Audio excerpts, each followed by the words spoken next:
The lesson we are going to learn under this subject is presumption. Presumption පාඩමේදී අපි burden of proof, documentary evidence, oral evidence, judicial notice මේ පාඩම් වගේ අපි basic concept එක තමයි හඳුනගන්නේ. presumption වලින් කොහොමද problem question එකකට සිද්ධියක් ලබා දුන්නොත් එහෙම question එක scenario එක base කරලා අහලා තියෙන අවස්ථාවකදී presumption එකක් එතන තියෙනවා නම් කොහොමද apply කියන එක තමයි මේ පාඩමේදී අපේ main objective එක බාරපත් වෙන්නේ.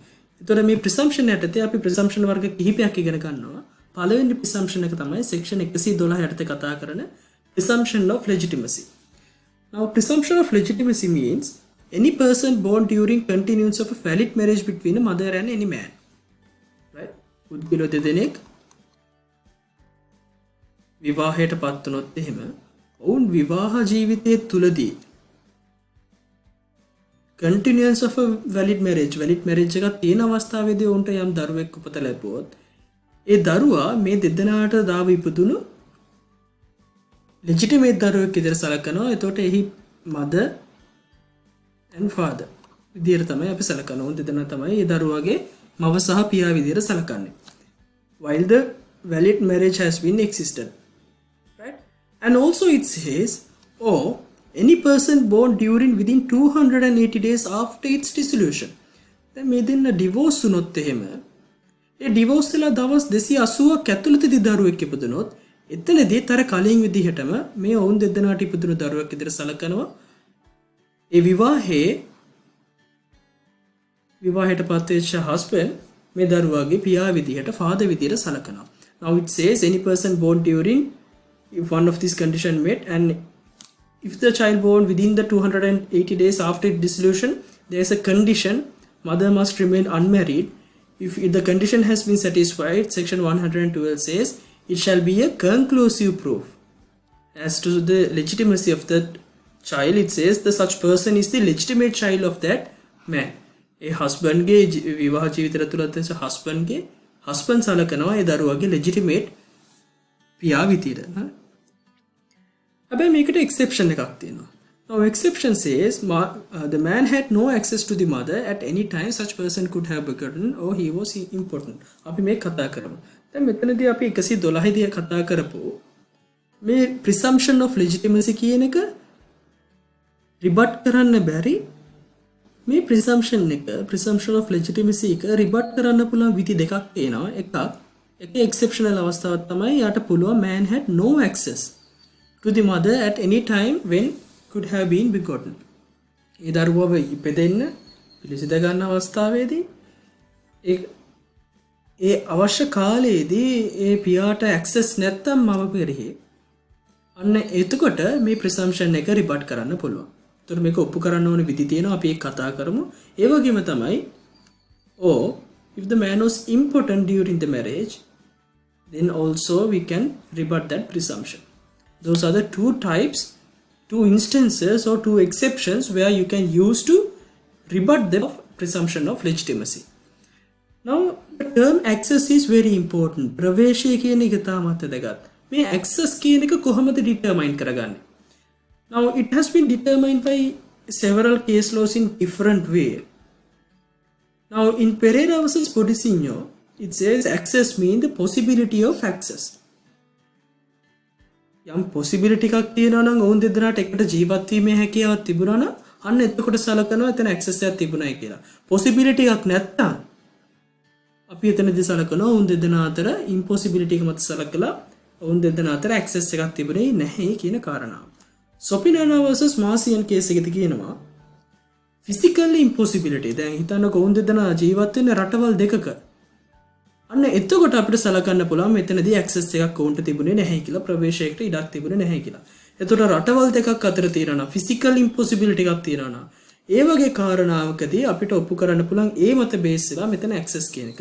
නමුත් විවිධ case laws වලදී මම examples දෙකක් කිව්වේ case laws ගොඩක්කදී එක arguments එක rationales කියනවා. example purpose එකට මේ වගේ cases දෙක තුනක් මතක තියාගන්න idea එක මතක තියාගන්න මේ access කියන එක courts විසින් එක විදිහට define කරලා තියෙන. එතකොට මේ ප්‍රවේශය කියන එක argue කරලා ඔප්පු කරන විදිහත් එක්ක තමයි මේක prove වෙන්නේ whether that particular man had access to that mother at any time where they could have been begotten. Right? දැන් මේ ඇක්සස් කියන එක තමයි මෙතනදී ප්‍රිසම්ප්ෂන් එක රිපෝට් කිරීම සම්බන්ධයෙන් ගැටලුකාරී තැන තියෙන්නේ. ඉම්පෝටන්ට් කියන එක අපිට මෙඩිකල් රිපෝට්ස් වලින් මෙඩිකල් ටර්ම්ස් වලින් මේක ඔප්පු කරගන්න පුළුවන්. නමුත් ඇක්සස් කියන එක ඒ විදිහට පහසුවෙන් ඔප්පු කරන්න බෑ. ඔවුන් දෙදෙනා අතරට ඔවුන් දෙදෙනාට සෙක්ෂුවල් ඉන්ටර්කෝර්ස් එකක් ඇති කර ගැනීම සඳහා අවස්ථාවක් තිබුණද නැද්ද කියන එක ඔප්පු කරන එක සාක්ෂි මත යන්නේ. ඒ නිසා කෝර්ට්ස් විවිධ නිර්ණායකයන් භාවිතා කරනවා ඒක ඩිටර්මයින් කරගන්න. Now section 113 is a irrebuttable presumption. Now section 112 was there were exceptional situations, right? But the section 113 cannot be rebut.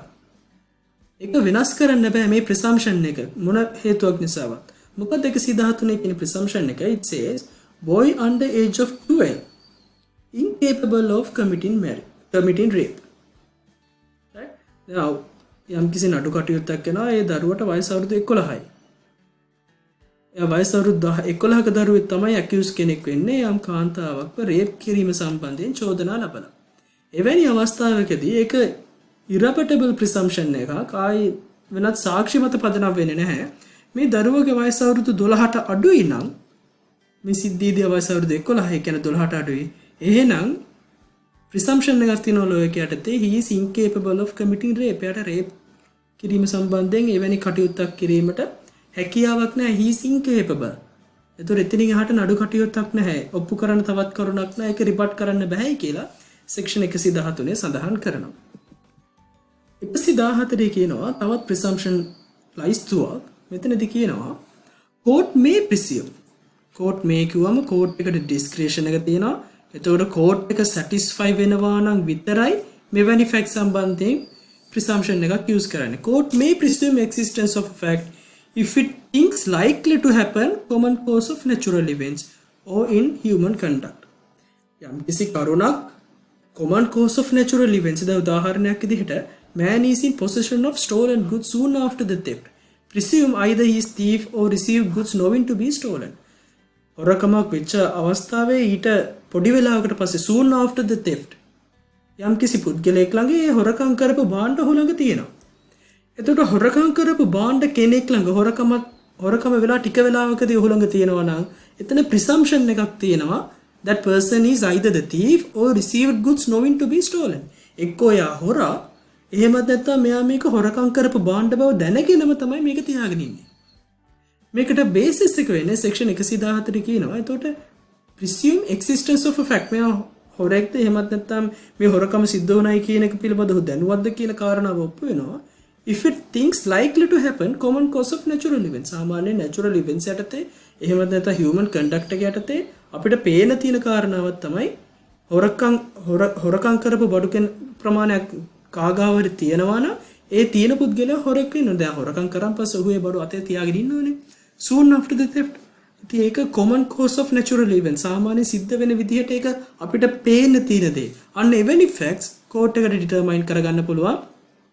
මේක presumption එකක් විදිහට. ඒතකොට ඒක presumption එක යටතේ ඔහුව ඒ සම්බන්ධයෙන් evidence එකක් valid admissible evidence එකක් කරගන්න පුළුවන් ඔහුට එරෙහිව. ඒතකොට මේ section 114 කියන්නේ section එක instances ටික දක්වලා තියෙන illustrations යටතේ.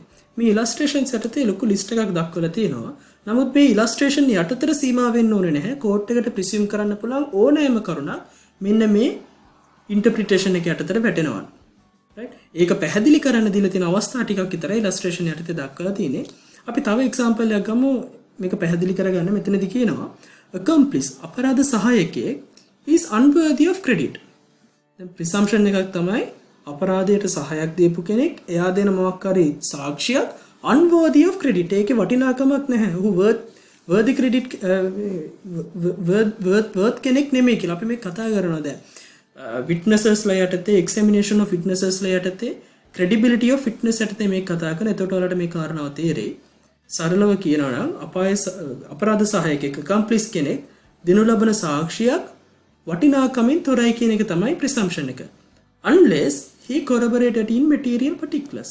මේ නඩුවට අදාළ material fact එකක් සම්බන්ධයෙන් ඒක එහෙමත් නැත්නම් material කරුණක් එක්ක මේක corroborate වෙනවා නම් අන්න එතකොට එයාගේ සාක්ෂියේ වටිනාකමක් ඇති worthy කෙනෙක් විදිහට සලකනවා. worth කෙනෙක් විදිහට සලකනවා. ඒතර අපි ඔය කතා කරන examination of witnesses යටතේ කොහොමද කෙනෙක්ගේ සාක්ෂියක වටිනාකමක් නැති කරන්නේ ඔය ආදී කාරණා ටික දැනට ප්‍රිසම්ප්ෂන් එක යටතේ මතක තියාගන්න මේ වගේ ප්‍රිසම්ප්ෂන්ස් කිහිපයක් තියෙනවා. අපි කතා කරා ප්‍රිසම්ප්ෂන්ස් තුනක්. ප්‍රිසම්ප්ෂන් of legitimacy, ඊට පස්සේ අපි කිව්වා irrebuttable ප්‍රිසම්ප්ෂන් එකක් 113 යටතේ, සහ අවසාන වශයෙන් අපි මේ other presumptions 114 යටතේ කතා කරා. ඉතින් මේ සම්බන්ධයෙන් මොන හරි ගැටලුකාරී තත්ත්වයන් තියෙනවා නම් ඔයාලට පුළුවන් කලින් අවස්ථාවලදී වගේම අපිට ඔයාලගේ ගැටලු ඒවල ඒව සම්බන්ධයෙන් විසඳුම් ලබා ගන්න.